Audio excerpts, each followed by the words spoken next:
আগামী 20 মে পঞ্চম দফায় বনগাঁ লোকসভা কেন্দ্রে ভোট।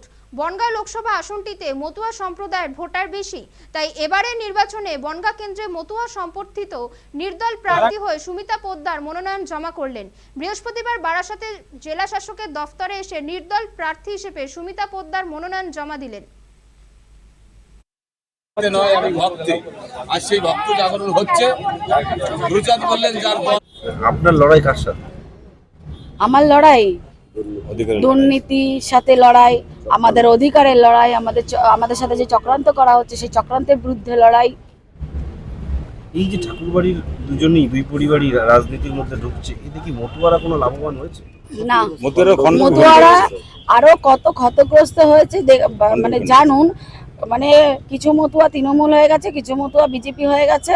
মানে আমাদেরকে আর মতুয়া বলে কেউ চিনছে না, কেউ রাম রাম আর কেউ ওই ফুল, এরকম ব্যাপার। মানে তৃণমূল আর বিজেপি এরকম ভাবে আমাদেরকে খন্ড খন্ড করে দিয়েছে।